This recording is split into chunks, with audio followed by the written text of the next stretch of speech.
चलिए हम lecture start करते हैं। आपको बता दें कि हमने यहाँ पे लगभग 55 लेक्चर ले चुके हैं।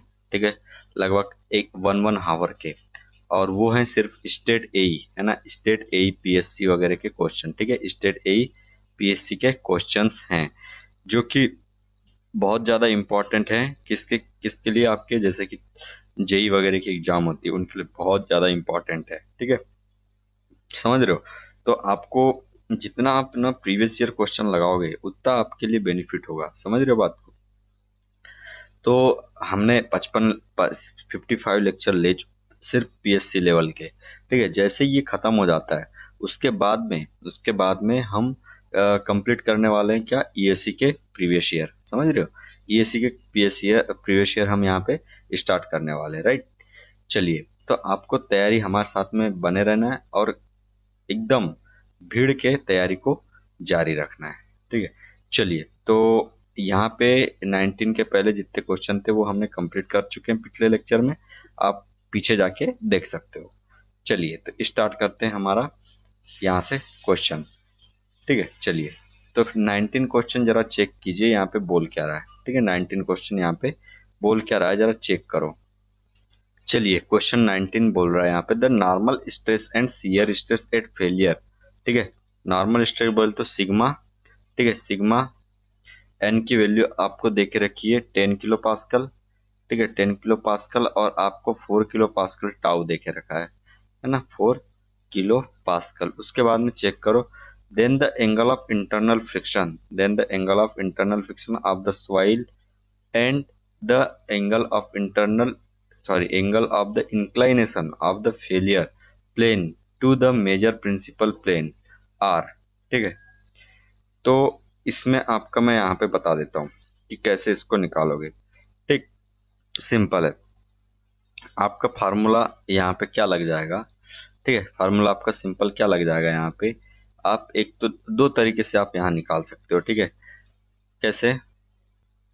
तो आपको यहाँ पे पता होना चाहिए कि जो वैल्यू आपकी होती है, समझ रहे हो, जो वैल्यू आपकी होती है ये क्या होती है? Tan theta, right. Tan theta equals to ये, right. Tan theta equals to आपका होता है सिंपल 4/10, राइट, 4/10। तो यहाँ से थीटा की वैल्यू आप निकाल सकते हो। 4/10 बोले तो tau by sigma, right, tau by sigma, ये चीज यहाँ पे होता है। समझ गए? चलिए, तो यहाँ से आप थीटा की वैल्यू बड़े आसानी से निकाल सकते हो। थीटा की वैल्यू बड़े आसानी से आप यहाँ पर निकाल सकते हो। तो थीटा की वैल्यू कितनी आ जाएगी यहाँ पे? 21.48 यहाँ पे आ जाएगी। उसके बाद में क्वेश्चन आगे क्या कैसे निकालोगे? देखो, एट द फेलियर प्लेन, तो उसको निकालने के लिए आपका क्या होता है? 45 प्लस 5/2, 45 + 5/2, ये आपका फार्मूला होता है। सिंपल, इसमें आपको पुट कर देना है आपको फाई की वैल्यू जो 21 आपने निकाले हो, राइट। 21 डिवाइड आपका ये 45 है, तो दोनों आप 21 बोलते हो 10 लगभग, तो 55 के आसपास वैल्यू आएगी। तो यहाँ पे आंसर आपका ये आ जाएगा। ठीक है, चलो नेक्स्ट क्वेश्चन की तरफ बढ़ते हैं जल्दी से। क्वेश्चन नंबर 20 चेक करो क्या बोल रहा है। A normally consolidated clay, a normally consolidated clay soil held under a major principal stress। ठीक है, held under a major principal stress of 300 kilo pascal with a corresponding minor principal stress। ठीक है, with a corresponding minor principal stress of 100 kilo pascal, of 100 kilo pascal if for the same soil the minor principal stress had been 200 kilo pascal, the major principal stress आपको बताना, major principal stress आपको यहाँ पे बताना है। ठीक है, तो यहाँ पे चेक करो यहाँ पे बोल क्या रहा है। ठीक है, आपका यहाँ पे 300 किलो पास्कल आपका क्या देखे रखा है? सिग्मा 1 देखे रखा है। ठीक है, और आपका राइट, और 100 किलो पास्कल आपका सिग्मा 3 देखे रखा है, राइट। ये चीज आपको देखे रखा है। अब इसमें दिक्कत वाली बात क्या चल रही है? अब यहाँ पे पूछ क्या रहा है? सेम सॉइल है आपकी, तो 200 किलो पास्कल आपको जो देके रखा है वो सिग्मा 3 दे दिया है, और यहीं पे राइट आपको पूछ रहा है कि सिग्मा 1 की वैल्यू क्या हो जाएगी, और ऊपर से इसने 5 भी देके रखा है। तो जो ऊपर की ये दो वैल्यू दे रखा है, ये मेरे को समझ नहीं आया कि क्यों दे के रखा है। ठीक है, ठीक है, बाकी उसने सब चीज तो दे दिया है।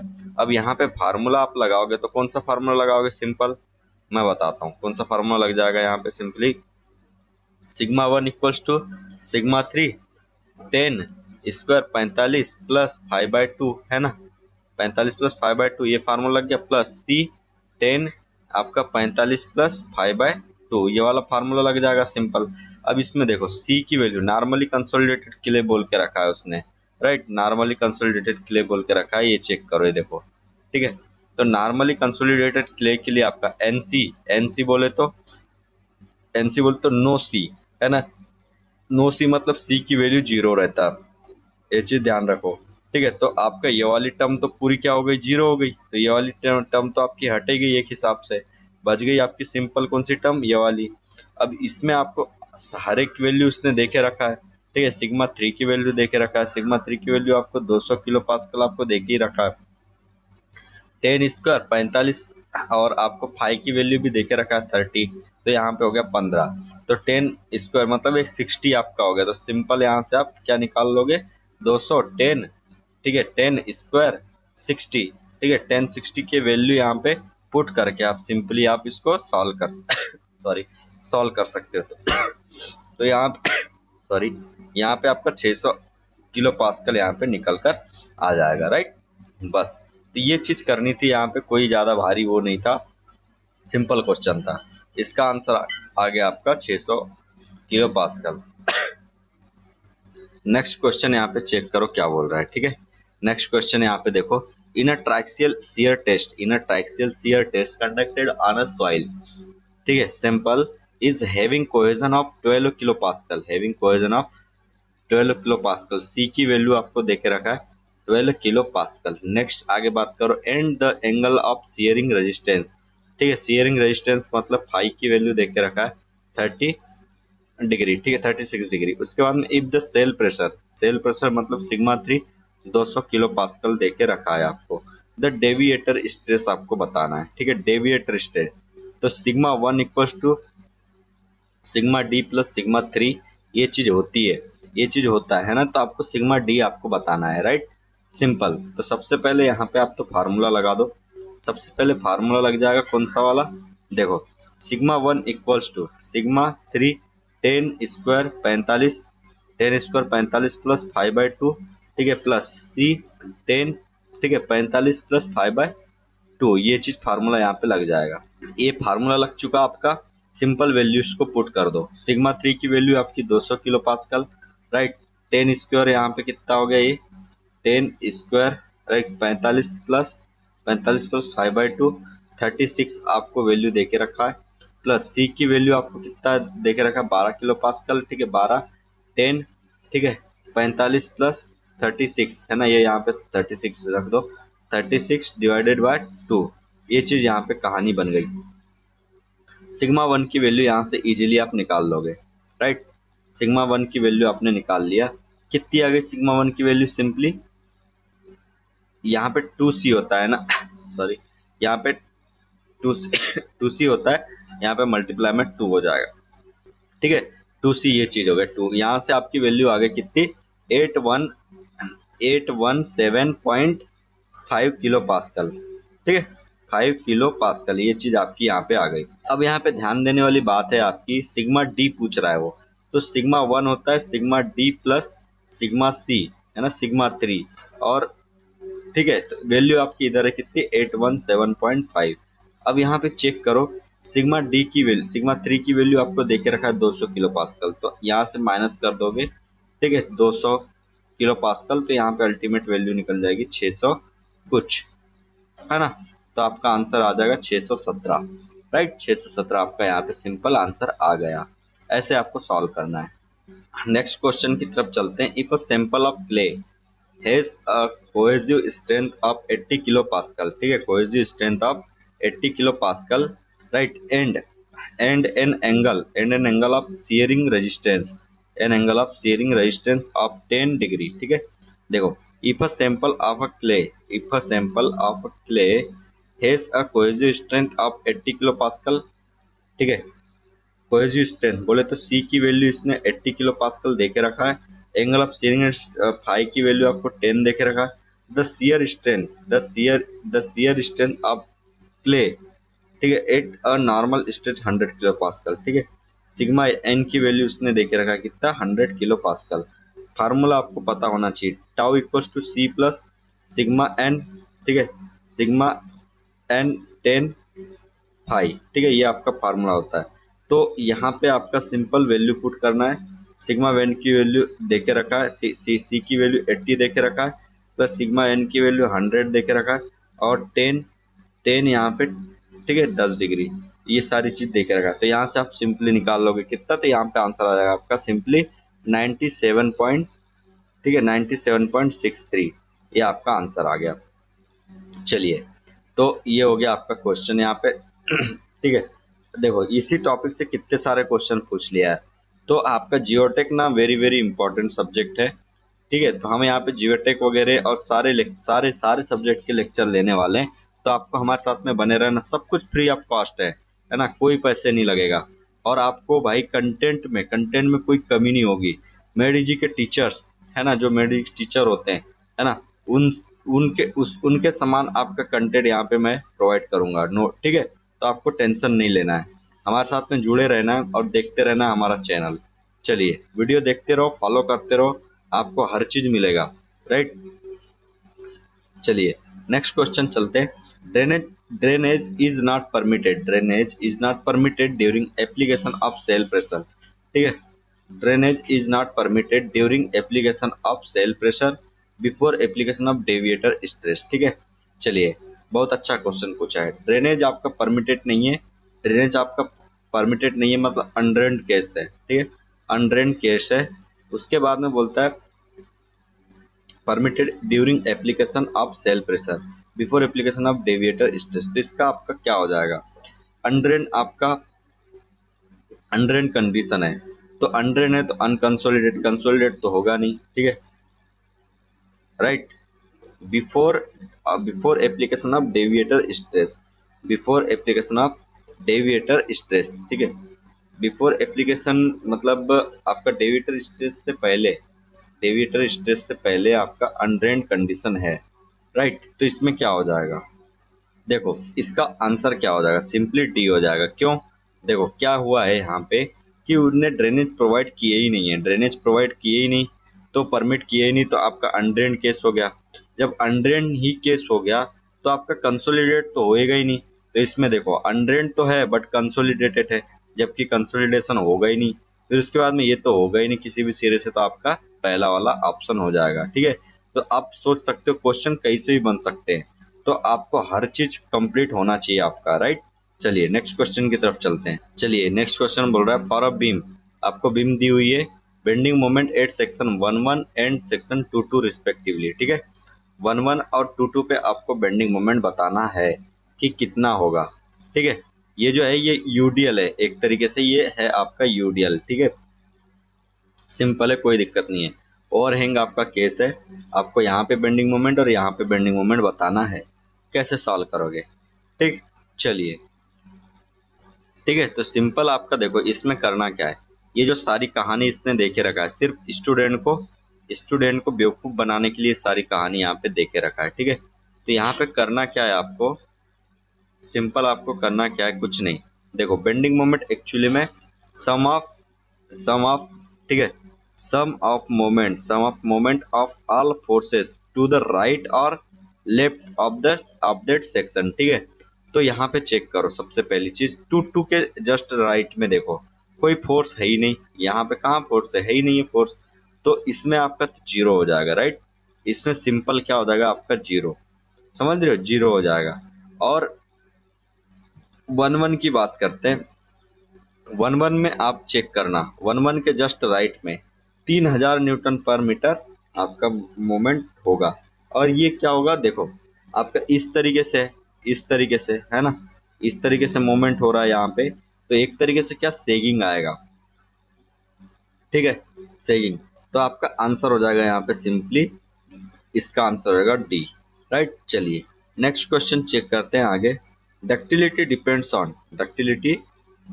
On right. Ductility depends on temperature of the structure, temperature of the structure, ठीक है, size of the structure and applied loading time, ठीक है, अप्लाइड लोडिंग टाइम, राइट।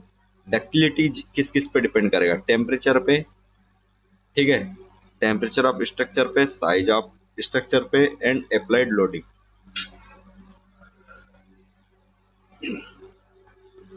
तो इसका सिंपल आपका आंसर हो जाएगा क्या?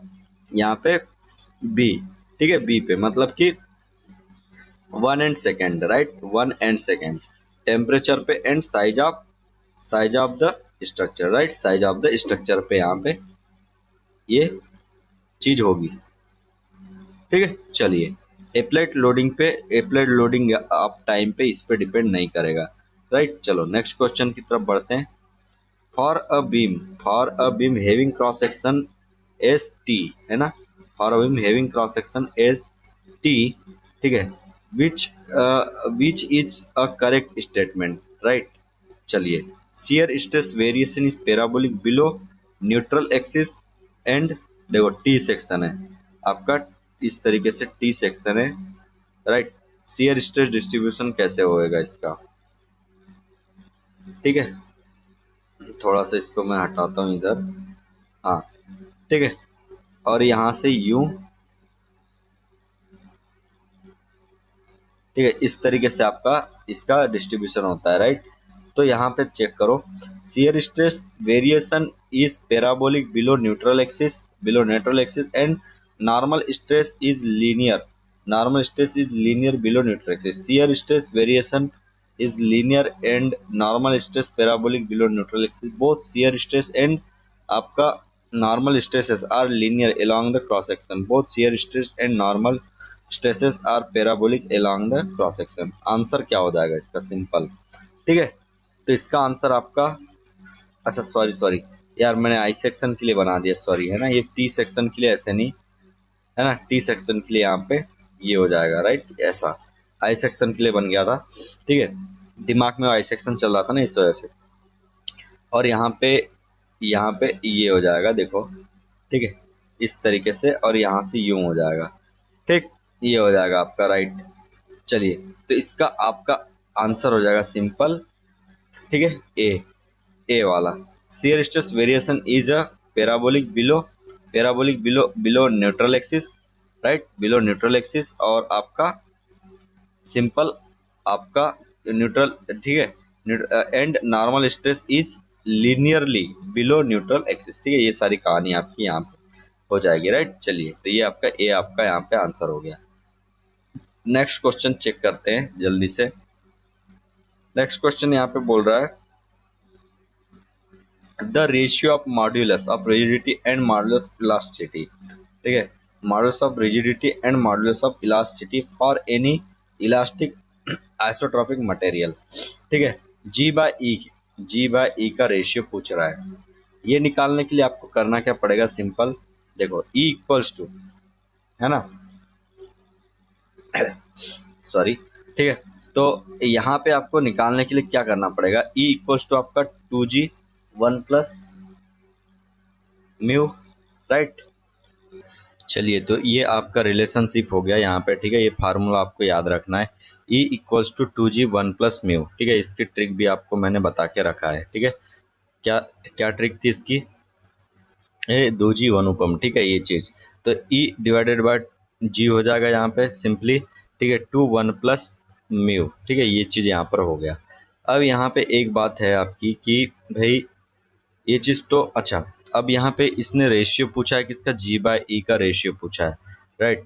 जी बाय ई का यहाँ पे रेशियो पूछा है, तो सिंपल आपका क्या हो जाएगा? देखो, जी बाय ई करोगे तो यहाँ पे 1/2 1 प्लस म्यू, राइट, ये कहानी आपकी यहाँ पर बन गई, ठीक है, ये चीज आपकी यहाँ पर बन गई, राइट। अब एक चीज यहाँ पे बात करते हैं, जी बाय ई हो गया इक्वल्स टू 1/2 1 प्लस म्यू, ये हो गई, राइट। चलो, ये आपका हो गया यहाँ पर। अब इसमें चेक करना है आपको कि जो म्यू की वैल्यू है ना, म्यू की वैल्यू हम लेकर चलते हैं 0, ठीक है, पॉइसन रेशियो की वैल्यू हम मानकर चलते हैं कि 0 है, ठीक है। जी बाय ई इक्वल्स टू आपका 1/2 1 प्लस म्यू, म्यू बोले तो यहाँ पे 0, ठीक है। तो यहाँ पे 1/2 सिंपल, तो मतलब कितना हो गया, g/e की वैल्यू यहाँ पे 0.5, राइट। ये चीज आपको यहाँ पे मिल गई, राइट। 0.5 आ गया आपका। और ठीक है, एक चीज और यहाँ पे थोड़ा सा ध्यान देना है, ठीक है। म्यू की वैल्यू कितनी, g/e की वैल्यू कितनी आ गई, 0.5, राइट। एक चीज ये हो गई। तो जीरो, देखो मैं एक चीज बता दे रहा हूँ, जीरो कैसे ले रहा हूँ मैं, म्यू की वैल्यू जीरो कैसे ले लिया, ठीक है। तो म्यू की जो वैल्यू वेरी करती है आपकी, वो कितनी, ठीक है, आपकी 0.5 तक के वेरी करती है, 0 to 0.5 तक के आपकी म्यू की वैल्यू वेरी करती है, राइट। और सेकंड चीज आपका g/e की वैल्यू मैंने क्या ये हो गया। अब यहाँ पे म्यू की वैल्यू मैंने एक बार 0 लेके देख लिया, एक बार मैं 0.5 लेके देख लेता हूँ। तो 0.5 लेके दिया तो क्या हो गया यहाँ पे 1/3। तो आपकी जो वैल्यू है, ठीक है, वैल्यू किस किस के बीच में आ गई यहाँ पे, ठीक है, किस किस के बीच में आ गई, सिंपल ध्यान दो, ठीक है। यहाँ पे आपकी वैल्यू आ गई, ठीक है, ये वाला 1/2 एंड आपका 1/3। तो ये आपका डी वाला ऑप्शन यहाँ पे सही हो जाएगा। समझ में आ गई बात। चलो आगे बात करते हैं, नेक्स्ट क्वेश्चन की हम बात कर लेते हैं। नेक्स्ट क्वेश्चन देखो, क्वेश्चन नंबर 28। क्वेश्चन नंबर 28 में बोल क्या रहा है, चेक कीजिए। क्वेश्चन नंबर 28 क्या बोल रहा है, which quantity will not be zero for a plane strain problem in x y plane, ठीक है, इन एक्स वाई प्लेन। ध्यान देना, अच्छे से इसको ध्यान देना है, बहुत ही इंपॉर्टेंट है, राइट। चलिए, तो इसमें क्या हो जाएगा, which quantify will not be zero, which quantity will not be zero for plane strain problem in xy plane, ठीक है। तो इसमें आपका क्या हो जाएगा, राइट, क्या इसका हो जाएगा, simple shear strain in x z plane, normal strain in z direction, ठीक है, normal stress in z direction. इसका आपका क्या हो जाएगा, आंसर कैसे इसको निकालोगे, ठीक है, क्वेश्चन नंबर 28 का। तो सिंपली आपको यहाँ पे पता होना चाहिए, प्लेन स्ट्रेन कंडीशन में क्या हो जाएगा, epsilon z equals to 0, right. Plane strain condition जो बात होती है, plane strain condition, right, plane strain condition, इसमें जो बात होती है वो क्या होती है कि एप्सिलॉन जेड की वैल्यू यहाँ पे 0 हो गई, एप्सिलॉन जेड की वैल्यू 0 हो गई, मतलब दैट इज आपका यहाँ पे देखो sigma z divided by E, formula मैं बता रहा हूँ आपको सिंपल, ठीक है, minus mu sigma x divided by E, और आपका minus mu sigma Y divided by E, ठीक है। ये चीज यहाँ पर हो गई, इक्वल्स टू आपका 0, सिंपल। अब यहाँ पे जो बात की जा रही है, क्या हो जाएगा यहाँ पे, simply sigma z equals to आप यहाँ पे वैल्यू निकालोगे तो क्या निकल जाएगा, mu sigma x plus sigma y, ठीक है। ये चीज आपका निकल गया, क्योंकि ई से ई तो कैंसिल हो जाएगा, सिंपल, राइट। तो यहाँ पे sigma z not equal to 0, ये चीज यहाँ पे निकल कर आ गया, राइट। तो इसका आंसर आपका क्या हो जाएगा, ठीक है, क्वेश्चन नंबर 28 का। तो सिंपल इसका हो जाएगा answer c, normal stress in z direction, ठीक है। ये आपका आंसर हो जाएगा, एक्स वाई प्लेन में आपका नॉर्मल स्ट्रेस किसके डायरेक्शन में, जेड डायरेक्शन में, ये चीज हो जाएगी। चलिए नेक्स्ट क्वेश्चन देखते हैं, चेक करो यहाँ पे क्या बोल रहा है, इफ ई जी के and mu represent the elastic modulus, ठीक है, शियर मॉड्यूलस, बल्क मॉड्यूलस, ठीक है, ये कहानी आपको सारी चीज दे दिया है, ठीक है। अब उसके बाद में बोलता है respectively of a linear elastic isotropic and homogeneous material, and if you need to express the stress strain, ठीक है, if you need to express the stress strain relationship completely for this material at least, right। इसका आप answer कैसे करोगे, ठीक है, इसका answer कैसे करोगे, देखो सिंपल, यहाँ पे बोल क्या रहा है, देखो if you need to express the stress strain relationship completely for this material at least, ठीक है, all the four must be known, ठीक है, all the four must be known, ठीक है, E G and mu must be known, ठीक है। तो आपको इनमें से कितनी चीजें पता होना चाहिए और जिससे आप इन सारी वैल्यू को निकाल सकते हो, ठीक है। जैसे कि मैं फार्मूला लिख देता हूँ, ई इक्वल्स टू आपका होता है 2g 1 + म्यू, ठीक है। ये चीज आपको पता है। यदि आपको ई पता है, ठीक है, ई पता है और आपको जी पता है, तो आप म्यू इजीली निकाल सकते हो, राइट। उसी तरीके से जैसे एक फार्मूला होता है ई इक्वल्स टू 3k, ठीक है, 3k 1 2 म्यू, ठीक है। ये चीज, ठीक है, ये वाला फार्मूला होता है आपका सिंपल। तो यदि आपको क्या हो गया, देखो यहाँ पे के आपको पता है, ठीक है। जैसे कि इसको मैं इक्वल कर दिया, 3k 1 - 2 mu equals to 2g 1 + mu, right. तो यहाँ पे आपको दो चीज पता हो गई, तो तीसरी चीज आप इजीली निकाल सकते हो, ठीक है। तो यहाँ पे क्या बोल रहा है, any 2 of the 4 must be known. तो आंसर आपका क्या हो जाएगा, सिंपल, क्वेश्चन नंबर 29 का यहाँ पे डी, ठीक है। क्वेश्चन नंबर 29 का डी, बहुत अच्छा क्वेश्चन था, ठीक है। इसका ऑप्शन डी हो गया, क्योंकि देखो ना, ई दोनों इक्वल कर दिए तो हमने आपको मतलब के पता चल गया या म्यू पता चल गया, तो आप तीसरी चीज आप निकाल सकते हो इजीली। चलो नेक्स्ट क्वेश्चन 30 वाला चेक करते हैं। The displacement del i in line the displacement del I in line with force Fi is given by, ठीक है, with force, ठीक है, with force Fi is given by, right.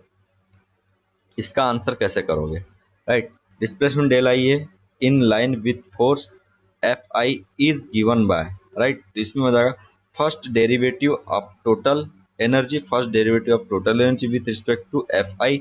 उसके बाद में, ठीक है, देखो the first derivative of total energy with respect to F i, first derivative of potential energy with respect to F i. इसका आंसर सिंपल आपका हो जाएगा 30 का। देखो क्वेश्चन आपको याद रखनी है, ठीक है। इसका सिंपली हो जाएगा क्या, D, first derivative of complementary energy with respect to F I, ठीक है, complementary energy with respect to F I, ध्यान रखना है, ठीक है। Del I equals to del U divided by आपका डेल एफ आई, ठीक है, मतलब complementary energy with respect to F I, ये चीज आपको ध्यान रखना है। चलिए नेक्स्ट क्वेश्चन की बात करते हैं यहाँ पे, सिंपल 31 में चेक करो क्या बोल रहा है। Two different sets of forcing system are said to statically equivalent, ठीक है। इसका क्या हो जाएगा, देखो two different sets of forcing system are said to statically equivalent if, right, they produce same shear force and bending moment in a particular section.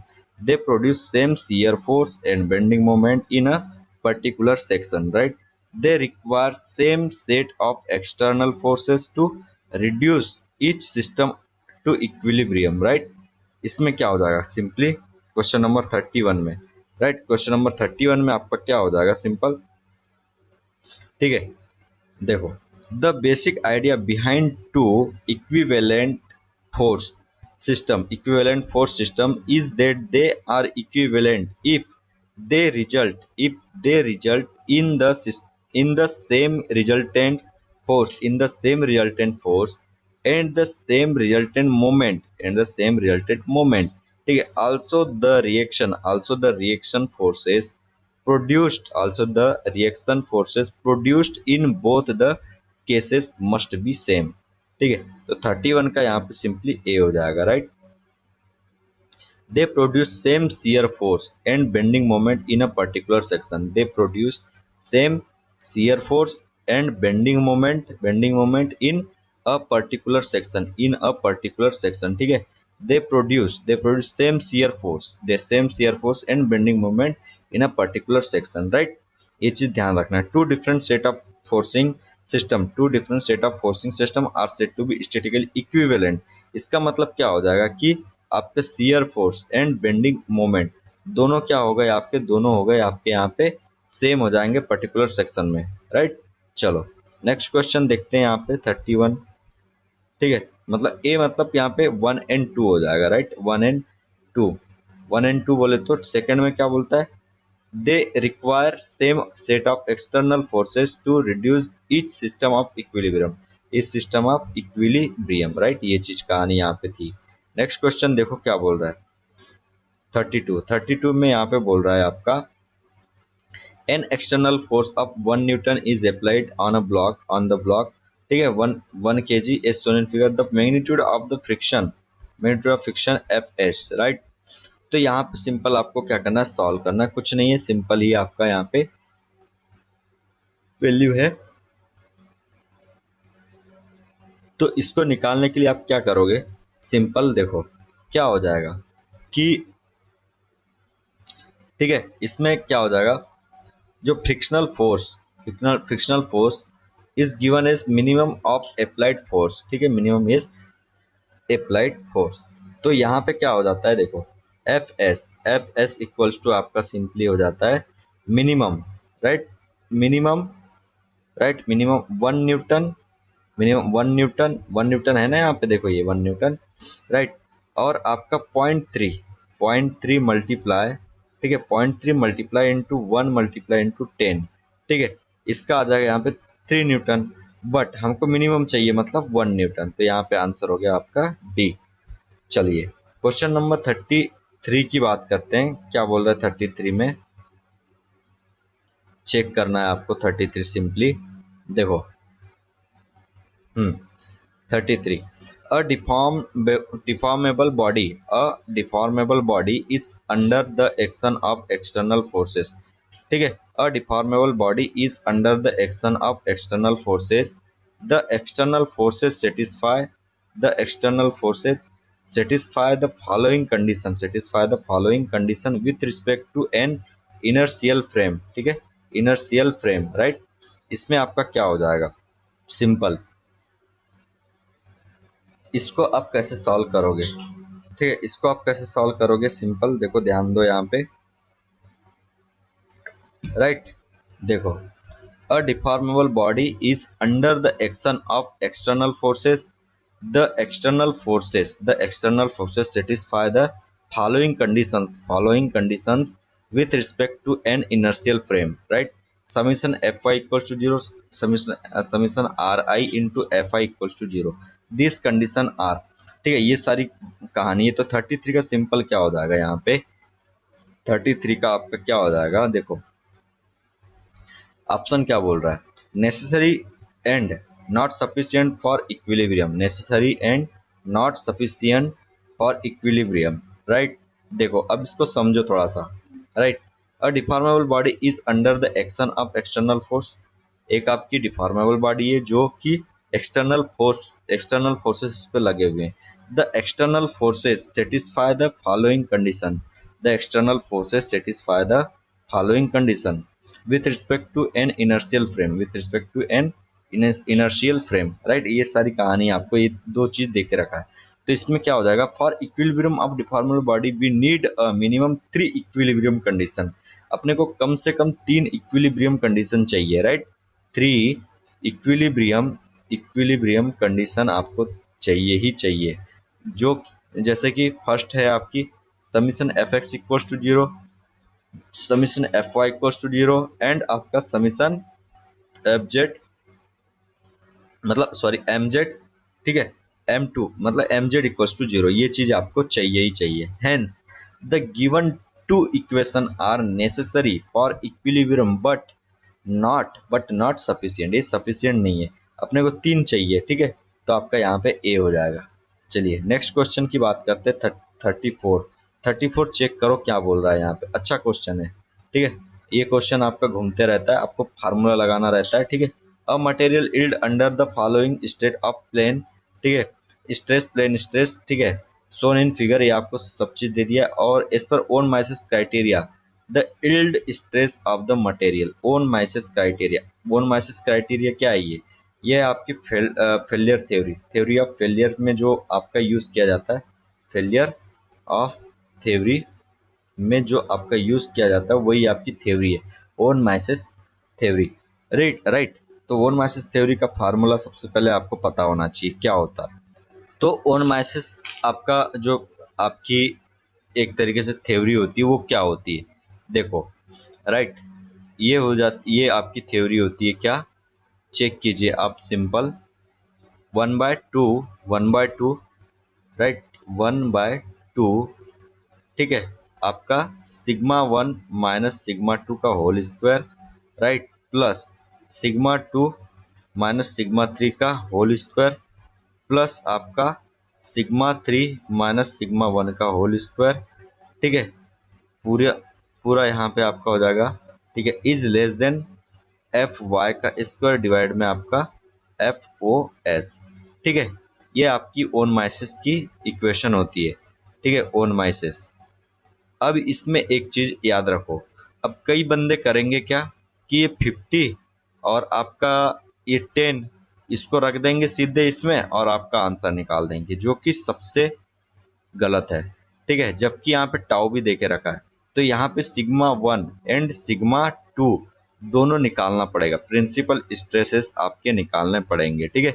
तो sigma 1 and sigma 2 निकालने के लिए आपका फार्मूला लगाना पड़ेगा, sigma x plus sigma Y divided by 2 plus minus under root, ठीक है, plus minus under root sigma x plus आपका सिग्मा वाई डिवाइडेड बाई 2 का होल स्क्वायर, ठीक है, प्लस आपका टाउ एक्स वाई का होल स्क्वायर। आपका फार्मूला देखो, यहाँ पे आपका प्लस नहीं होता, यहाँ पे माइनस चिन्ह लगे, ठीक है, माइनस मतलब ये माइनस हो जाता है, राइट, ये एक चीज याद रखना, जब भी यहाँ पे चीज ये लिखते हैं तो यहाँ पे माइनस चेंज करके लिखा जाता है, राइट। बस यहाँ पे आपको सारी वैल्यूज को पुट कर देनी है, सारी वैल्यूज को पुट कर देनी है, सिग्मा 1 एंड सिग्मा 2 आपका निकल जाएगा। सिग्मा एक्स की वैल्यू आपको देख रखी है कितनी, 50 प्लस आपका माइनस 10 देख रखा है क्योंकि कंप्रेशन में आपका है 10, राइट, डिवाइडेड में 2 हो जाएगा, प्लस माइनस आपका अंडर रूट में, ठीक है, वही 50 माइनस माइनस 10, ठीक है, ये चीज हो गया, डिवाइड में 2 और होल का स्क्वायर हो गया, और प्लस में आपका यहाँ पे क्या हो जाएगा, प्लस में आपका 40 का स्क्वायर, ठीक है, ये चीज आपकी हो जाएगी, सब अंडर रूट में है। अब यहाँ से आप क्या निकाल लो, सिग्मा 1 एंड सिग्मा 2 इजीली निकाल सकते हो, ठीक है। सिग्मा 1 की वैल्यू यहाँ पे आ जाएगी, मैं डायरेक्टली लिख दे रहा हूँ, ठीक है, आपको कैलकुलेट करना है। सिग्मा 1 की वैल्यू यहाँ पे 70 मेगा पास्कल, राइट, एंड आपका सिग्मा 2 की वैल्यू, ये क्या हो रहा है, ठीक है, सिग्मा 2 की वैल्यू आपकी क्या हो जाएगी, -30 मेगा पास्कल। ये चीज आपकी दो चीज निकल गई।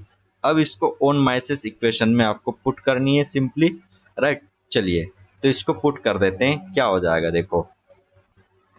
तो ये चीज आपकी निकल गई, फिर से मैं यहाँ पे ओन माइसिस इक्वेशन लिख दे रहा हूँ, ठीक है। ओन माइसिस इक्वेशन आपकी क्या होती है, आपकी 1/2, ठीक है, 1/2 आपका सिग्मा 1 माइनस सिग्मा 1 माइनस आपका सिग्मा 2 का होल स्क्वायर प्लस, ठीक है, sigma 2 plus sorry minus sigma 3 का होल स्क्वायर प्लस आपका सिग्मा 3 माइनस सिग्मा 1 का होल स्क्वायर, राइट। और ये चीज हो गई यहाँ पे, और लेस देन इक्वल टू आपका एफ वाई का स्क्वायर डिवाइडेड बाय, ठीक है, एफ ओ एस, ये चीज आपकी यहाँ पर थी। अब इसमें चेक करो, सिग्मा 3 तो अपने पास है ही नहीं, राइट, सिग्मा 3 है ही नहीं, तो ये तो हो गया आपका जीरो, राइट, ये भी आपका हो गया जीरो, ठीक है। तो अपने को यहाँ पे क्या क्या चीज मिल गया देखो, 1/2 आपका रहेगा, ठीक है, डायरेक्ट आपकी वैल्यू यहाँ पे क्या मिल जाएगी, जब आपकी सिग्मा 3 आपकी यहाँ पे जीरो हो गया तो डायरेक्ट हमको वैल्यू मिल जाती है, यहाँ पे वैल्यू क्या, इक्वेशन मिल जाती है, सिग्मा 1 स्क्वायर प्लस सिग्मा 2 का स्क्वायर प्लस प्लस नहीं sorry minus sigma 1 and sigma 2 is less than equal to F Y का स्क्वायर, ठीक है, ये चीज आपको मिल जाती है। बस अब यहाँ पे आपको सारी वैल्यूज को पुट कर देनी है, आपको सिंपल, ठीक है, सिंपल आपको एफ वाई की वैल्यू यहाँ पे मिल जाएगी, राइट। चलो तो यहाँ पे कितना हो जाएगा, 70 का स्क्वायर प्लस में आपका -30 का स्क्वायर, ठीक है, माइनस आपका सिग्मा 1 70 मल्टीप्लाई आपका -30, ठीक है, ये चीज हो गई, और यहाँ पे आपका एफ वाई तो आपको चाहिए ही चाहिए, ठीक है। बस इसको सॉल्व कर देना, आपको एफ वाई की वैल्यू यहाँ पे मिल जाएगी, राइट। एफ वाई की वैल्यू यहाँ पे कितनी मिल जाएगी, सिंपली आपको एफ वाई की वैल्यू यहाँ पे मिल गई, ठीक है। 7900 is less than F Y का मतलब, ठीक है, मतलब कहने का मतलब क्या हो गया, ठीक है। ये चीज यहाँ पे, ये चीज आपका मिल गया, बस इसको इसको आपका ये कर दो, तो यहाँ से डायरेक्ट आपका मिल जाएगा 88.88 मेगा पास्कल, राइट। ये चीज आपको यहाँ पर मिल गई, ठीक है। तो ओन माइसिस इक्वेशन आपको यहाँ पे ध्यान रखना था, ठीक है। ये हो गया आपका आंसर यहाँ पर, ठीक है। चलो नेक्स्ट क्वेश्चन की तरफ आगे बढ़ते हैं जल्दी से। नेक्स्ट क्वेश्चन चेक करते हैं क्या बोल रहा है। A straight bar is fixed. यहाँ पे क्वेश्चन चेक कीजिए। A straight bar is fixed at the ends A and B and having elastic modulus E and cross sectional area A is subjected to a load P equals to 120 Newton, ठीक है, equals to 120 Newton at C as shown in figure, right? The reaction at the ends are, ठीक है। अब यहाँ पे कैसे इसको निकालोगे, ठीक है, कैसे इसको आप निकालोगे, कैसे सॉल्व करोगे, सिंपल, राइट। चलिए क्वेश्चन नंबर 35 को हम देखते हैं क्या बोल रहा है। क्वेश्चन नंबर 35 कैसे आपको इसको सॉल्व करना है, सिंपली देखो। अब यहाँ पे सी भी पॉइंट दे के रखा है, तो इसको आप क्रॉस, इसका फ्री बॉडी डायग्राम बना लो, ठीक है। उस हिसाब से इसको अपन सॉल्व करेंगे। सबसे पहले आप फ्री बॉडी डायग्राम बनाओ, इसको मैं थोड़ा स्केल छोटा कर देता हूँ, ठीक है। चलिए हम यहाँ पे फ्री बॉडी डायग्राम इसका बनाते हैं, राइट। चलिए ये कैसे बन जाएगा, देखो ये मैंने यहाँ पे फ्री बॉडी डायग्राम बना दिया। अब यहाँ पे एक मैंने रिएक्शन लगाया आरबी, राइट, आरबी मैंने रिएक्शन लगा दिया। नेक्स्ट आपका फ्री बॉडी डायग्राम यहाँ पे हो गया इस तरीके से। तो यहाँ से मैंने आर ए यहाँ पे लगा दिया, राइट। अब बच गई बीच की कहानी। तो बीच की कहानी जैसे आरबी है तो यहाँ पे तो आरबी आएगा ही आएगा। अब यहाँ पे थोड़ा सा चेंजेस हो जाएगा। यहाँ पे चेंजेस कैसे हो जाएगा आपका, ये हो जाएगा आपका P, ठीक है, P minus R B, P minus R B यहाँ पे हो जाएगा, राइट, P माइनस आरबी। चलिए ये चीज आपकी यहाँ पर हो गई। अब आपको निकालना है सारी वैल्यूज, राइट। P की वैल्यू आपको 120 न्यूटन दे के रखा है, राइट। P की वैल्यू 120 न्यूटन आपको यहाँ पे दे के रखा है। तो आर ए की वैल्यू कैसे निकाल लोगे, R A equals to P minus R B, P minus R B, और आपका simple R A plus R B equals to आपका कितना हो जाएगा पी, ठीक है। ये चीज हो गई यहाँ पे। इसको मैं इक्वेशन नंबर फर्स्ट दे देता हूँ, ठीक है। अब टेंशन को मैंने पॉजिटिव बोल के रखा, मतलब टेंशन को मैंने यहाँ पे पॉजिटिव लेके चला, राइट, टेंशन को मैंने पॉजिटिव लेके चला, और आपका कंप्रेशन को मैंने यहाँ पे नेगेटिव लेके चला, ठीक है। ये चीज तो as beam A B is fixed, ठीक है। बीम आपकी ए बी क्या है, फिक्स्ड है, कोई दिक्कत नहीं है। तो डिफ्लेक्शन जो होगा भाई फिक्स्ड ही है। यदि आपकी बीम फिक्स्ड हो गई, तो आपकी डिफ्लेक्शन क्या हो जाएगा, इक्वल्स टू 0 हो जाएगा, ठीक है। तो deflection at A C plus deflection at C B, ठीक है, इक्वल्स टू आपका 0, ठीक है। तो डिफ्लेक्शन आपको पता है क्या होता है, डिफ्लेक्शन क्या होता है आपको मालूम होना चाहिए। क्या होता है डिफ्लेक्शन, चेक कीजिए डिफ्लेक्शन होता क्या है, राइट। डिफ्लेक्शन आपका होता है सिंपली, मैं आपको बता दूं, डिफ्लेक्शन आपका होता है पीएल माइनस पीएल बाय ए ही होता है, राइट। तो यहाँ पे सिंपल क्या हो जाएगा, P minus R B into L divided by आपका ए ई। उसी तरह आपका इसमें भी हो जाएगा माइनस आर बी, ठीक है, मल्टीप्लाई आपका 2L, ठीक है, डिवाइड में आपका हो जाएगा ए ई, राइट, इक्वल्स टू आपका 0, ठीक है। ये चीज हो गया। अब यहाँ पे देखो P L minus R B in R B into L, ठीक है, minus R B 2L equals to यहाँ पे 0 हो गया, ठीक है। तो यहाँ पे देखो 3RBL इक्वल्स टू आपका PL, ठीक है, ये कहानी बन गई आपकी। तो RB बराबर आपका L से L कैंसिल, तो RB इक्वल्स टू आपका यहाँ पे आ गया P माइनस 3। ये चीज आपने आप निकाल लिया बड़े आसानी से। उसी तरह आपकी यहाँ से RA की वैल्यू भी आप निकाल लोगे 2P बाय 3, ठीक है, ये दो तीन चीज आपकी मिल गई। अब वैल्यूज को क्या कर देना है, पुट कर देना है, और आरबी और आरए की वैल्यू पता चल जाएगी, राइट। आरबी की वैल्यू निकालने के लिए आपका 120/3 हो जाएगा, तो यहाँ पे 40 न्यूटन आपका मिल गया, ठीक है। 40 न्यूटन न्यूटन आपका कंप्रेशन मिल गया। उसी तरह आपका सॉरी टेंशन मतलब, ठीक है, टेंशन मिल गया पॉजिटिव में। और आपका आर ए की वैल्यू यहाँ पे सिंपल कितना हो जाएगा, 2 × 120 / 3 इक्वल्स टू आपका 80 न्यूटन, राइट। 80 न्यूटन यहाँ पे ये चीज हो गई। तो ऐसे आपको इसको सॉल्व करना था, ठीक है। तो बहुत ही सही क्वेश्चन था। ऐसे क्वेश्चन आपके सोम के क्वेश्चन जनरली आपको देखने को मिल जाएंगे। कुछ नहीं करना है आपको, कॉम्पेटिबिलिटी इक्वेशन लगानी है और आपको इजीली सॉल्व करना है। तो इसका ऑप्शन हो गया आपका 40, ठीक है। आरबी मतलब इसका ऑप्शन, ठीक है, सी वाला ऑप्शन हो गया 80 एंड 40, ठीक है। 80 एंड आपका 40 आपका आंसर हो गया। नेक्स्ट क्वेश्चन की तरफ चलते हैं जल्दी से। 36 चेक करो क्या बोल रहा है। A cantilever of a length 1.5 metre, a cantilever of a length 1.5 metre is loaded with a concentrated load, ठीक है, with a concentrated load W at the unsupported end the bending moment, ठीक है, the bending moment at the center of the beam, ठीक है, magnitude of the load W is। इसको कैसे निकालोगे। Cantilever आपकी बीम है, सिंपल कैंटिलीवर आपकी बीम है, राइट। यहाँ पे आपका डब्लू लग रहा है, डब्लू यहाँ पे लग रहा है, ठीक है। आपने एक सेक्शन यहाँ पे काटा, ठीक है, यहाँ से यहाँ तक 0.75 मीटर, ठीक है, ये चीज हो गई आपकी। और यहाँ पे एम एक्स इक्वल्स टू आपका 2 किलो न्यूटन पर मीटर यहाँ पे हो गया, राइट।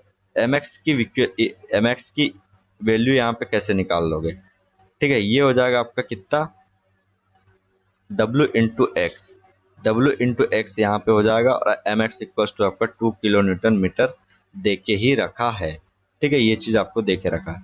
तो यहाँ से सिंपली एक्स की वैल्यू आपकी निकल जाएगी 0.75 मीटर, ठीक। एक्स की वैल्यू तो आपको देखे रखी है, तो निकालने की क्या दिक्कत है, ठीक है। तो यहाँ से डब्ल्यू की वैल्यू यहाँ पे निकाल लोगे आपका 2/0.75, तो अल्टीमेट यहाँ पे हो जाएगा आपका 2.66 किलो न्यूटन, ठीक है, ये चीज हो गया। तो ये आपका आंसर यहाँ पे निकल गया सिंपल। तो आपको करना क्या था, बस बेंडिंग मोमेंट की इक्वेशन लिखनी थी और वहां से सारी चीजों सारी वैल्यू को पुट कर देना था और वैल्यू आपको ऑटोमेटिकली मिल जाता, ठीक है। चलिए नेक्स्ट क्वेश्चन की तरफ। क्वेश्चन नंबर यहाँ पे 37 देखो क्या बोल रहा है। आपको यहाँ पे डायग्राम को मैच करना है, राइट। डायग्राम को आपको मैच करना है, तो यहाँ पे क्या क्या हो जाएगा देखो। सबसे पहले आपको चेक करना है कि किसके लिए क्या क्या हो जाएगा, ठीक है। परफेक्टली प्लास्टिक के लिए आपका क्या होगा। चलिए तो यहाँ पे आपको इसको कैसे आपको पता करना है ये चीज मैं आपको बता देता हूँ, ठीक है। देखो यहाँ पे चेक करो। सबसे पहले ये यहाँ पे ये वाला जो डायग्राम है, ये डायग्राम आपका परफेक्टली प्लास्टिक होता है, ये चीज तो आपको पता ही रखना है। तो इसका हो गया आपका चौथा, राइट। तो चौथा आपका किस किस में मिल रहा है, ये है और ये है, चौथा आपके दो में मिल रहा है, राइट। अब इसके बाद में बात करो किसी में सेम है, नहीं है, कोई में सेम नहीं है। अब बात कर लेते हैं किसकी, यहाँ पे देखो ये वाले डायग्राम की बात करते हैं। तो यहाँ पे इलास्टिक परफेक्टली प्लास्टिक आपको समझ में आ रहा है, क्योंकि यहाँ तक के जो रीजन होता है ये इलास्टिक इलास्टिक इलास्टिक को दर्शाता है, इलास्टिक को दिखाता है, ठीक है। तो आपका यहाँ तक हो गया, राइट। अब इसके बाद में देखो इलास्टिक परफेक्टली प्लास्टिक, तो आपका जो आर वाला डायग्राम है उसका सिंपल तीसरा हो गया, मतलब ये वाला आपको समझ में आ रहा है। तो आपके ये वाले दो तो खत्म हो गए। अब यहाँ पे ये इनमें थोड़ी सी वो बची हुई है, राइट। अब यहाँ पे बात करते किसकी, हम बात कर लेते हैं एस की बात कर लेते हैं, ठीक है। एस का आपका सेकंड देखो, एस का सेकंड, ठीक है। तो एस का सेकंड आपका ये वाला, ठीक है, रिजिड प्लास्टिक, ये हो जाएगा एस का सेकंड बोले तो रिजिड प्लास्टिक, सही बात है।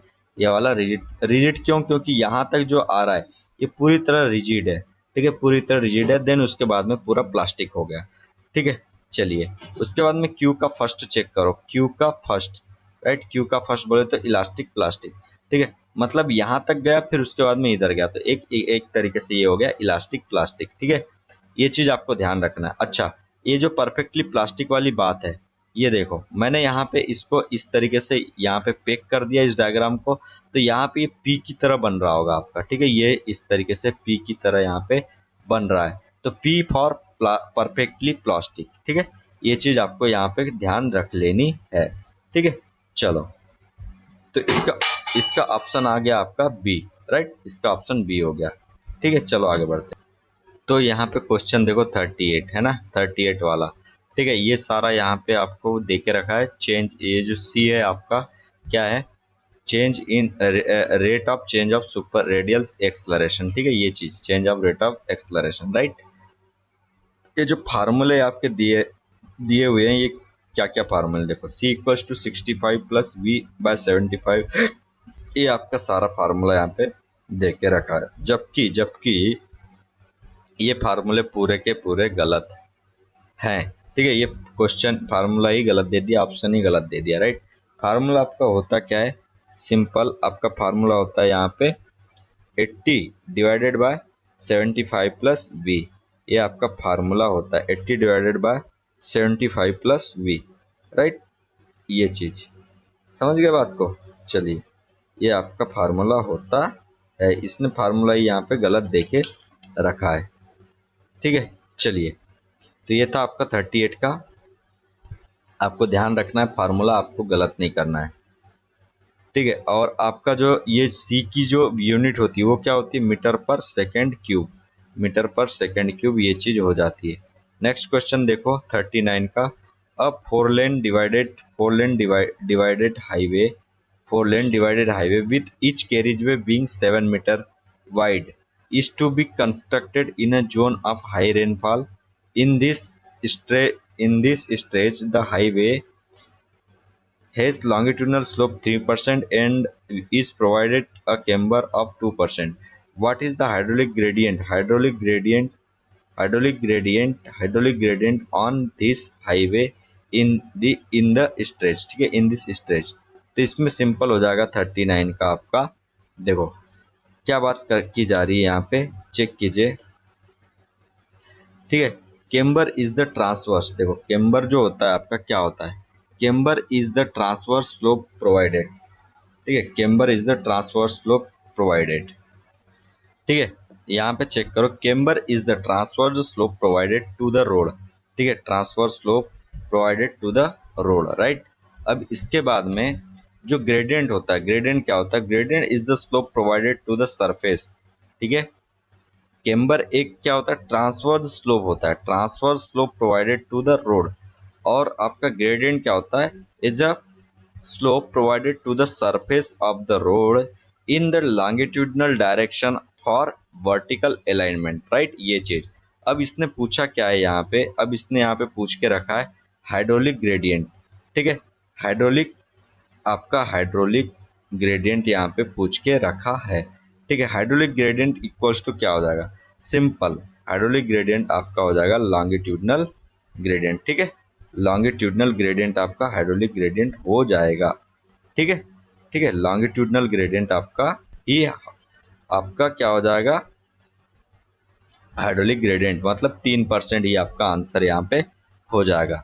ठीक है, नेक्स्ट क्वेश्चन की बात करो जल्दी से, यहाँ पे चेक करना नेक्स्ट क्वेश्चन।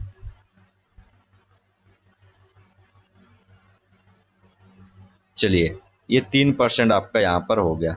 40 वाला चेक करना, 40 क्वेश्चन देखो क्या बोल रहा है, which one of the following items of hill road. ठीक है, हिल रोड, ठीक है, construction does not help in the prevention, construction does not help in the prevention of landslide. ठीक है, इन द मानसून सीजन। ठीक है, इन द मानसून सीजन, तो यहाँ पे कौन सा आपका हेल्प नहीं करेगा। ठीक है, नॉट हेल्प बोला है, नॉट हेल्प। ठीक है, प्रिवेंशन ऑफ लैंडस्लाइड, कौन सी चीज यहाँ पे हेल्प नहीं करने वाली है, तो catch water drains, hairpin bends, ठीक है, retaining walls, right, retaining walls and breast walls. तो यहाँ पे इसका सिंपल क्या हो जाएगा ऑप्शन आपका, इसका हो जाएगा यहाँ पे सिंपली देखो D, hairpin bends, hairpin bends आपके यहाँ पे आपके उसको क्या कहना चाहिए, जो स्लाइड है उसको नहीं रोकेगा। Retaining walls are use to retain soil mass on one side of the road. ठीक है, ये चीज आपको ध्यान रखना है। रिटेनिंग वॉल जो होती है आपकी, रिटेनिंग वॉल बहुत ही आपकी इंपॉर्टेंट होती है। रिटेनिंग वॉल, ठीक है, ये हेल्प करती है लैंडस्लाइड से बचने के लिए। ठीक है, this is provide to safety against landsliding of roads, right. चलिए, हैंस हेल्प ड्यूरिंग लैंडस्लाइड, ठीक है, ये सब सारी चीज होगी। ब्रिस्ट वॉल भी उसी तरीके से हेल्प करती है आपकी, राइट। उसके बाद में कैच वाटर ड्रेन्स, ये भी आपकी हेल्प करती है वाटर को, मतलब एक तरीके से आपका लैंडस्लाइड होने से बचने के लिए। ठीक है, और ये क्या करती है, जो पोर वाटर प्रेशर होता है, पोर वाटर प्रेशर को reduce, pore water pressure and increase in effect, pore water pressure को क्या करती है, रिड्यूस करती है, और आपका जो इफेक्टिव स्ट्रेस है उसको इंक्रीज करती है। कौन, आपकी कैच वाटर ड्रेन। ठीक है, अब इसी में आपका hairpin bends, hairpin bends क्या होता है, hairpin bends are sharp curvature in roads. ठीक है, हेयर पिन बेंड्स मतलब कहने का मतलब क्या हो गया कि एक शार्प शार्प कर्वेचर इन अ रोड, शार्प कर्वेचर होता है। ठीक है, this does not help during landslide, ये कोई हेल्प वेल्प नहीं करते। ठीक है, चलो नेक्स्ट क्वेश्चन देखते हैं। The group index of a soil, ठीक है, whose liquid limit is 40%, 40% plasticity index आपका 10% एंड आपकी, ठीक है, परसेंट, ये सारी चीज आपको दे के रखा है। तो आपका ग्रुप इंडेक्स GI आपको बताना है। ठीक है, इसका फार्मूला आपको पता होना चाहिए, इसका फार्मूला आपको पता होना चाहिए। इसका फार्मूला होता है आपका, ठीक है, पॉइंट टू ए प्लस 0.01, ठीक है, 0.01 BD, ठीक है, ABD। उसके बाद में प्लस 0.05, ठीक है, ये होता है आपका AC। तो ये होता है आपको सबसे पहले फार्मूला। तो इसमें A की वैल्यू कैसे निकालोगे, A की वैल्यू निकालने के लिए आपको करना क्या पड़ेगा, सिंपल देखो, A की वैल्यू निकालने के लिए सिंपल करना पड़ेगा आपको क्या, पकड़ो आप सबसे पहले किसको, WL को। ठीक है, मतलब देखो ना यहाँ पे, सॉरी, हाँ, ये 35 क्या है, ये 35 जो है आपका यहाँ पे सिंपल। ठीक है, तो सिंपली यहाँ पे ए की वैल्यू क्या हो जाएगी, 35 माइनस ये जो वैल्यू है आपकी, जो परसेंटेज पासिंग है आपका 75 माइक्रोन से, वो है आपका 35। ठीक है, तो 35 माइनस 35, राइट। तो परसेंटेज पासिंग यहाँ पे होता है 35 से जो पास होएगा वो होता है 30, मतलब 35 माइनस आपका परसेंटेज पासिंग थ्रू 75 माइक्रॉन्स। ठीक है, ये चीज हो जाएगा, राइट। उसके बाद में तो इसकी वैल्यू हो गई आपकी 0, ये ध्यान रखना है, 35 माइनस परसेंटेज ऑफ पासिंग।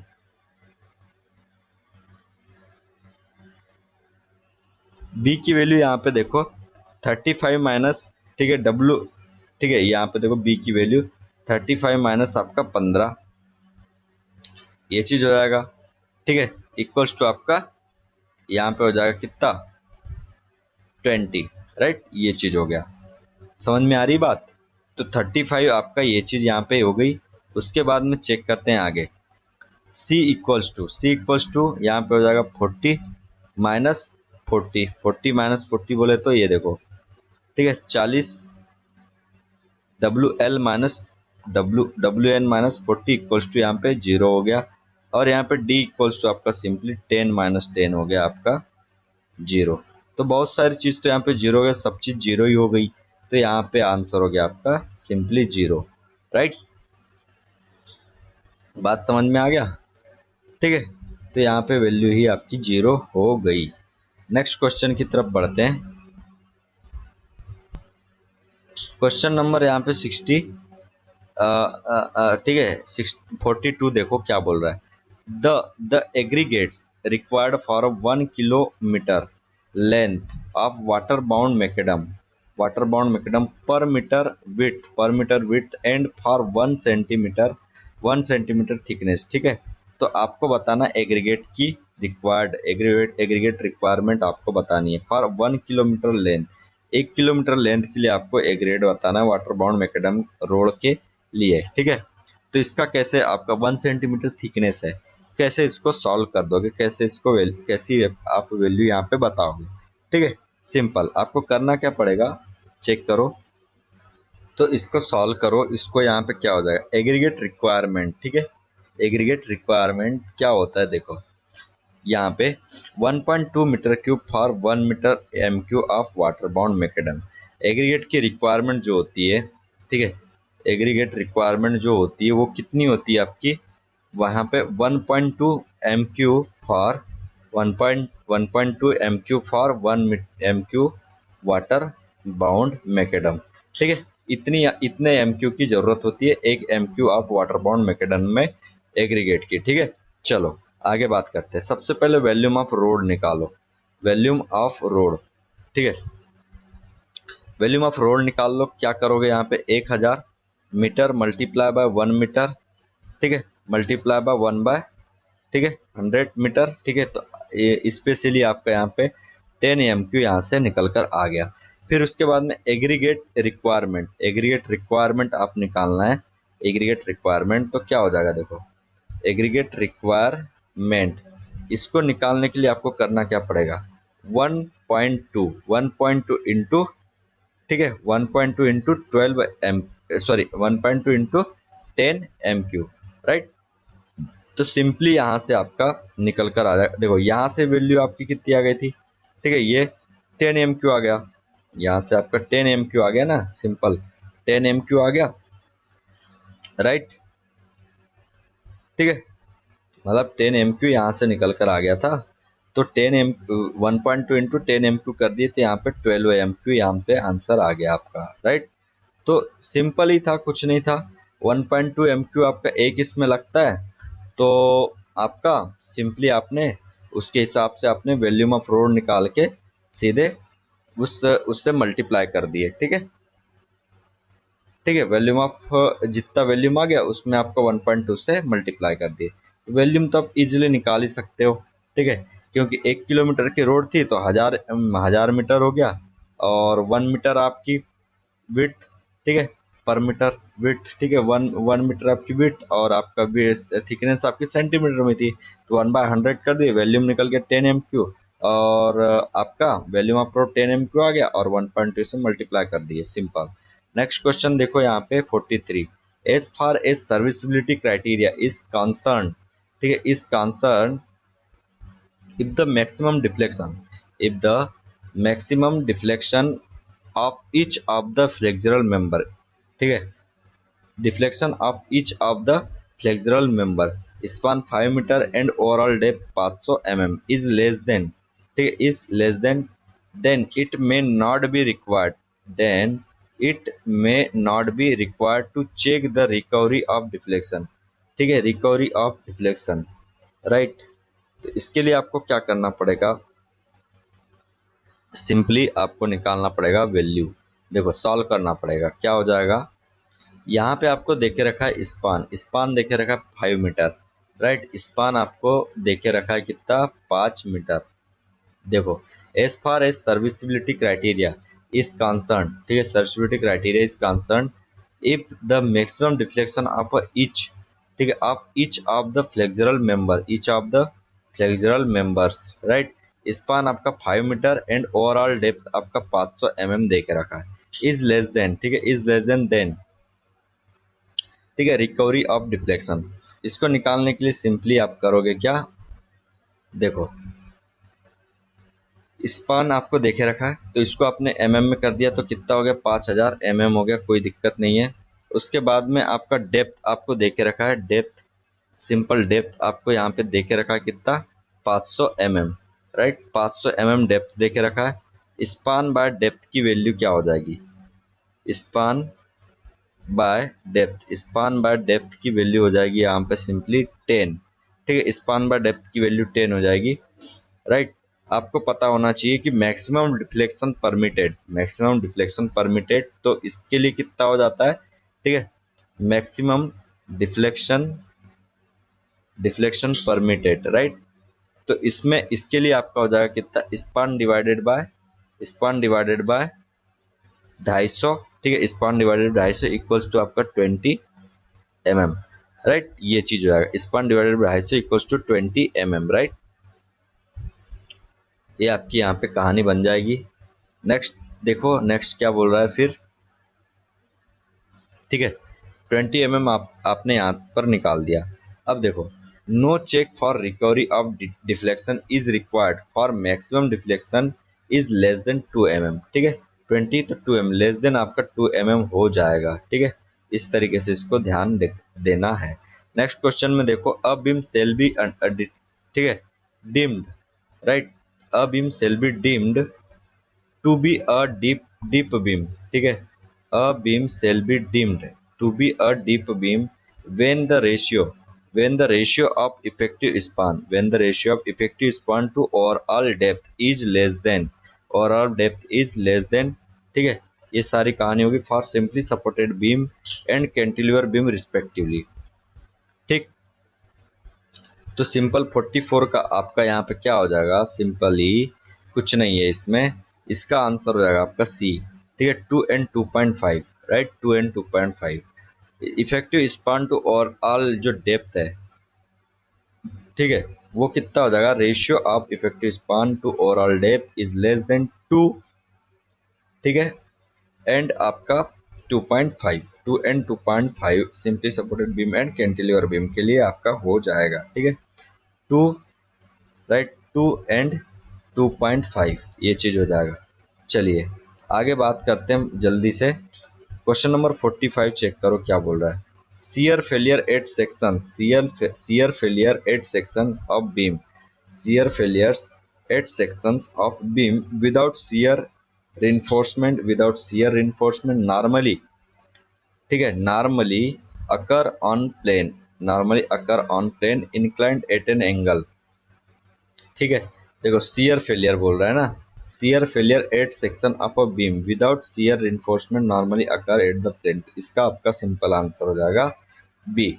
45 आपका आंसर ही होता है, इसमें कोई दिक्कत वाली बात ही नहीं होती। डायगोनल टेंशन फेलियर जो होता है आपका, diagonal tension failure which occur under large shear force, ठीक है, which occur under large shear force and less bending moment, such cracks occur normally at 45 degree with horizontal, 45 degree with horizontal, right, ये चीज हो गया, right. चलिए उसके बाद में एक फ्लेक्सुरल शियर फेलियर भी होता है, फ्लेक्सुरल शियर फेलियर, उसमें क्या होता है, which occur under large bending moment, flexural shear failure जो होता है आपका वो होता है लार्ज बेंडिंग मोमेंट, ठीक है, लार्ज बेंडिंग मोमेंट के चक्कर में आपका फ्लेक्सुरल शियर फेलियर होता है एंड लेस शियर फोर्स, ठीक है, less shear force which occurs normally at closer to 90 degree with horizontal, ठीक है, ये चीज आपकी हो जाती है, ठीक है। और एक चीज होता है diagonal compression failure which occurs under large shear force, it is characterized by the crushing of concrete, normally it occurs in beam which are reinforced against heavy shear, ठीक है, ये सारी आपकी कहानी हो जाती है, ठीक है। चलिए नेक्स्ट क्वेश्चन की बात करते हैं। सिंपली आपका नेक्स्ट क्वेश्चन देखो, for an industrial building the allowable vertical deflection, ठीक है, allowable vertical deflection, राइट, ठीक है, allowable vertical deflection of a cantilever beam, ठीक, cantilever beam of span 5 meter supporting the cladding and subjected to live load is, ठीक है। इसको solve करने के लिए आपको क्या करना पड़ेगा, सिंपल, ठीक है, इसका हो जाएगा आपका, देखो 46 का है आपका, सिंपली इसका स्पान बाय 150 इक्वल्स टू आपका आंसर सिंपली हो जाएगा 5000 डिवाइडेड बाय आपका 150, राइट। तो इसका आंसर हो गया यहाँ पे सिंपली 33.33 mm, ठीक है, ये आपका आंसर हो गया, राइट। चलिए तो देखो एक चीज याद रखना, इंडस्ट्रियल बिल्डिंग बोल रहा है और allowable vertical deflection of a cantilever beam, allowable vertical deflection of a cantilever beam, जब भी इसकी बात करें अलाउएबल, ठीक है, allowable deflection, allowable deflection at cantilever ठीक है, कैंटिलीवर बीम, ठीक है, उसकी बात की जाए तो उसमें हो जाएगा आपका 5000 डिवाइडेड बाय 150। ठीक है, तो यहाँ से आपका आंसर निकल कर आ जाएगा। नेक्स्ट क्वेश्चन की तरफ बढ़ जाते हैं। ठीक है, which of the following types of levelling can not be done with a dumpy level. Dumpy level से हम कौन सी लेवलिंग को नहीं कर सकते। ठीक है, differential levelling, reciprocal levelling, trigonometric levelling and profile levelling. ठीक है, तो इसका ऑप्शन आपका क्या हो जाएगा, सिंपल, इसका ऑप्शन हो जाएगा आपका 47 का सी। ठीक है, ट्रिग्नोमेट्रिक लेवलिंग से अपन डंपी लेवल से नहीं कर सकते, याद रखना है आपको। Trigonometric levelling require measurement of angles as well.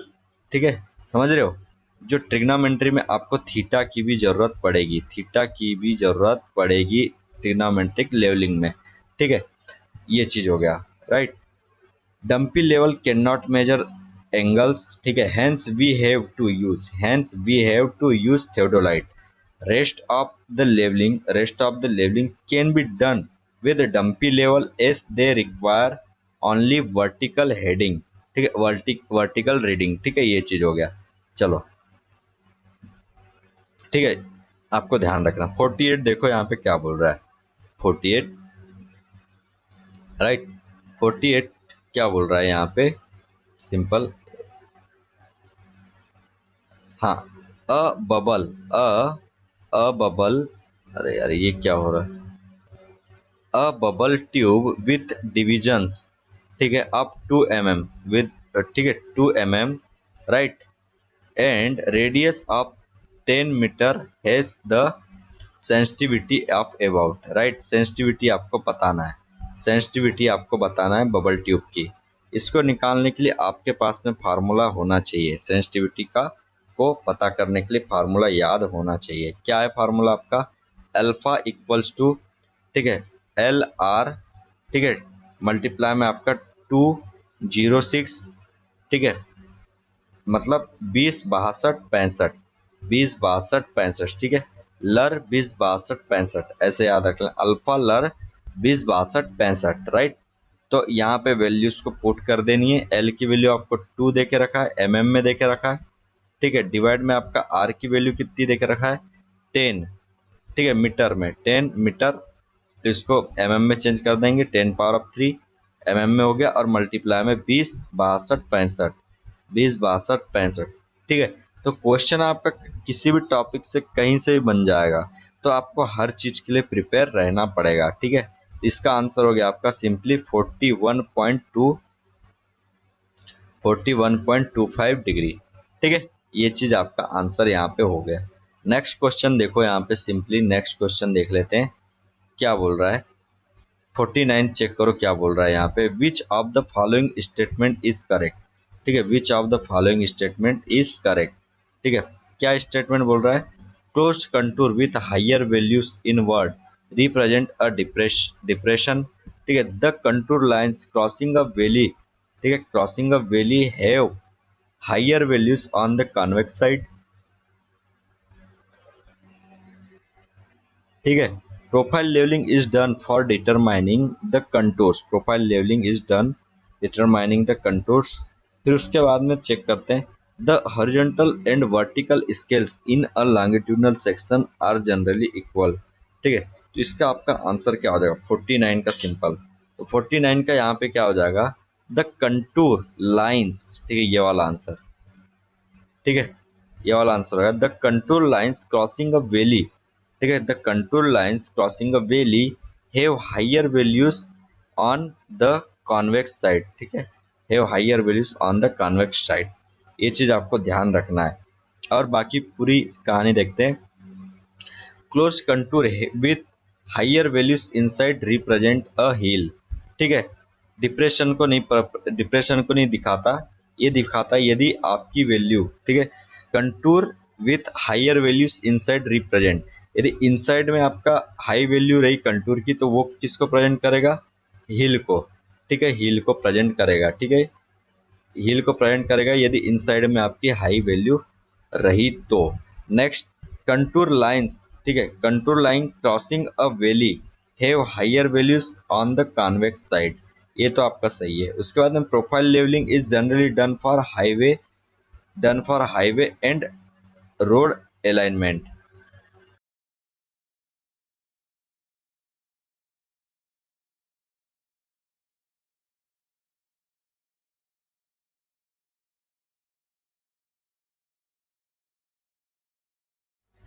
ठीक है, तो आपकी जो प्रोफाइल लेवलिंग होती है, प्रोफाइल लेवलिंग आपकी जनरली किसके लिए होती है?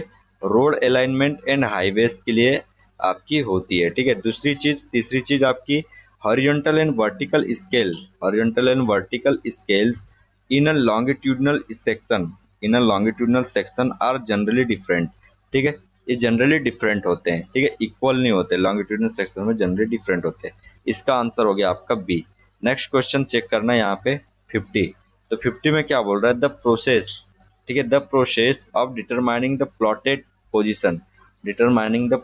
Position of the station occupied by the plane table by means of site taken toward points of known location is called। ठीक है, क्वेश्चन अच्छा आया और रिपीटेड क्वेश्चन है आपका। ठीक है, प्लेन टेबल से तो आपके क्वेश्चन बनते ही बनते हैं, प्लेन टेबल से आपके क्वेश्चन बनते ही हैं। ठीक है, the process of determining the plotted position of the station, right, the process of determining the plotted position of the station occupied by